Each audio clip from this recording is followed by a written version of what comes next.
بسم اللہ الرحمن الرحیم۔ السلام علیکم۔ اسلامی قلعہ کے معزز خواتین اور حضرات، اسلامی تاریخ میں ایک ایسی شادی بھی ہوئی ہے کہ جس میں دلہا بننے کی خواہش ہر بڑے صحابی کی تھی۔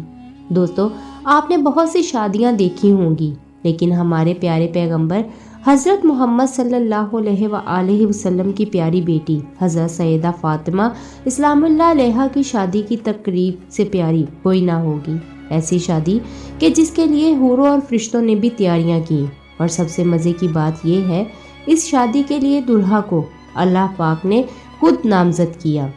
خدا کی قسم دنیا بھر میں ایسی کوئی شادی نہ گزری ہوگی۔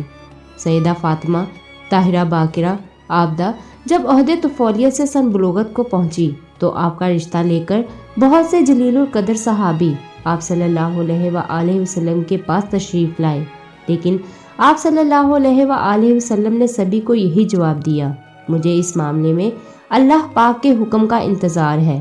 کچھ ماہ بعد حضرت عبد الرحمن بن عوف اور دیگر کچھ صحابہ نے شیر خدا حضرت علی کو مشورہ دیا کہ اے علی، اب آپ بھی جائیں، سب کو انکار ہو چکا ہے، لیکن جو آپ کی نسبت نبی پاک کے ساتھ ہے وہ کسی اور کی نہیں تھی۔ حضرت علی اللہ کے رسول صلی اللہ علیہ وآلہ وسلم کی خدمت میں گئے کہ اتنی دیر میں اللہ کے محبوب نے فرمایا، اے علی، آج تمہارا آنا کیا فاطمہ کے رشتے کے لیے ہے؟ تو حضرت علی نظریں جھکا کر فرمانے لگے، جی یا رسول اللہ۔ حضور پاک صلی اللہ علیہ وآلہ وسلم نے فرمایا کہ مجھے جبرائیل نے پہلے ہی خبر دے دی ہے۔ آپ صلی اللہ علیہ وآلہ وسلم نے ان کی درخواست قبول فرمائی اور ارشاد فرمایا، اے علی، گھریلو ضروریات کی کوئی چیز تمہارے پاس ہے جسے تم وسیلہ بناؤ؟ حضرت علی نے فرمایا، میرے پاس ایک تلوار، ایک اونٹ اور ایک زرہ ہے۔ حضور پاک صلی اللہ علیہ وآلہ وسلم نے فرمایا، تلوار کی تمہیں ضرورت ہے، ہر وقت جہاد کے لیے تیار رہتے ہو، اور اونٹ تمہاری سواری کے لیے ہے، وہ بھی ضروری ہے، میں تیری طرف سے زرہ پر اکتفا کرتا ہوں۔ اور اے علی، تمہیں بشارت ہو کہ اللہ تعالیٰ نے تیرا اور فاطمہ کا نکاح آسمان میں باندھ دیا ہے۔ مجھے اللہ تعالیٰ کی طرف سے حکم ہوا ہے کہ میں بھی سب کے سامنے تمہارا اور فاطمہ کا نکاح پڑھا دوں۔ اس طرح رسول اللہ صلی اللہ علیہ وآلہ وسلم نے حضرت علی کا نکاح پڑھا دیا۔ جب حضرت فاطمہ کی رخصتی کا وقت آیا تو آپ صلی اللہ علیہ وآلہ وسلم کے پاس تمام ازواج مطہرات جمع تھیں۔ انہوں نے آپ صلی اللہ علیہ وآلہ وسلم کے ساتھ حسرت امیز باتیں شروع کر دی۔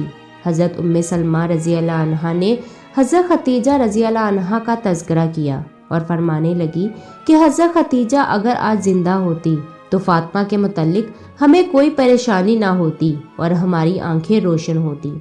یہ سن کر آپ صلی اللہ علیہ وآلہ وسلم کی آنکھوں میں آنسو آ گئے اور فرمایا، ختیجہ جیسا کوئی بھی نہیں ہے، اس نے اس وقت میری تصدیق کی جب سب نے تکذیب کی، اپنے سارے مال کو مجھ پر خرچ کر دیا، اللہ تعالیٰ کے دین کو قبول کیا، یہاں تک کہ میں نے اس کی زندگی میں ہی اسے جنت کی بشارت دی۔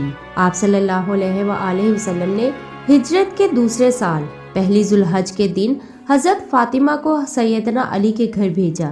اس لیے شادی اور نکاح کے درمیان تقریباً 10 مہینے کا فاصلہ تھا۔ شاید نکاح کا سائغہ جلدی پڑنے کی وجہ یہ تھی کہ دوسرے رشتے مانگنے والے لوگوں کے لیے جواب واضح ہو جائے، اور شادی کی دیر کرنے کی وجہ یہ تھی کہ فاطمہ جسمانی رشد و نما کے لحاظ سے بہتر ہو جائے۔ خاتون جنت کا جہیز آپ صلی اللہ علیہ وآلہ وسلم نے شہزادی اسلام حضرت بی بی فاطمہ رضی اللہ عنہا کو جہیز میں جو سامان دیا، اس کی فہرست یہ ہے: ایک چادر، بان کی ایک چارپائی، چمڑے کا گدا جس میں روئی کی جگہ کھجور کی چھال بھری ہوئی تھی، ایک چھاگل، ایک مشک، 2 چکیاں، 2 مٹی کے گھڑے۔ حضرت علی حضرت ام ایمن کے ساتھ آپ صلی اللہ علیہ وآلہ وسلم کی خدمت میں حاضر ہوئے۔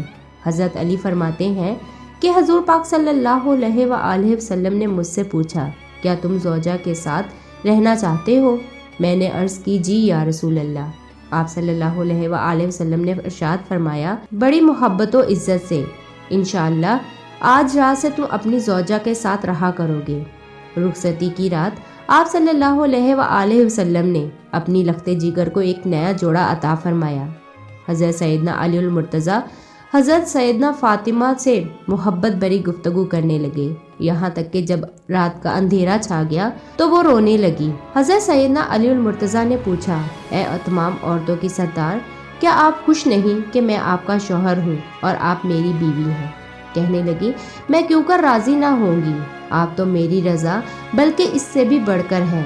میں تو اپنی اس حالت و معاملے کے متعلق سوچ رہی ہوں کہ جب میری عمر بیت جائے گی اور مجھے قبر میں داخل کر دیا جائے گا، آج میرا عزت و فخر کے بستر میں داخل ہونا کل قبر میں داخل ہونے کی مانند ہے۔ آج رات ہم اپنے رب عز و جل کی بارگاہ میں کھڑے ہو کر عبادت کریں گے کہ وہی عبادت کا زیادہ حق رکھتا ہے۔ اس کے بعد وہ دونوں عبادت کی جگہ کھڑے ہو کر اللہ پاک کی عبادت کرنے لگے۔ اسی لمحے ایک بوڑھی عورت نے صدا دی کہ ایک جوڑے کا سوال کرتی ہوں۔ حضرت سیدہ فاطمہ نے سنا تو آپ کو قرآن کی یہ آیت یاد آ گئی کہ تم ہرگز نیکی کی منزل تک نہیں پہنچ سکتے جب تک اپنی محبوب چیزوں میں سے راہ خدا میں خرچ نہ کر دو۔ آپ نے شب زفاف میں ہی اپنا شادی والا جوڑا جو حضور پاک صلی اللہ علیہ وآلہ وسلم نے انہیں دیا تھا اس بڑھیا سائل کو دے دیا۔ اللہ اکبر۔ چنانچہ حق کے زوجیت ادا کرنے سے پہلے ابتدائی 3 دن ان دونوں مقدس ہستیوں نے دن روزے میں اور رات عبادت الہی میں بسر کیے۔ شادی کے کچھ ہی عرصے بعد آپ صلی اللہ علیہ وآلہ وسلم حضرت فاطمہ اسلام اللہ علیہا کی جدائی اور دوری کی وجہ سے پریشان رہنے لگے، اس لیے سوچا کہ بیٹی اور داماد کو گھر میں ہی جگہ دے دی جائے۔ حضرت حارث بن نعمان رضی اللہ عنہ نے، جو کہ ایک جلیل القدر صحابی تھے، جب ان کو اس بات کا پتہ چلا تو حضور پاک صلی اللہ علیہ وآلہ وسلم کے پاس آئے اور کہا، خدا کی قسم میں چاہتا ہوں کہ میرا جو گھر آپ کے ساتھ ہے وہ آپ لے لیں۔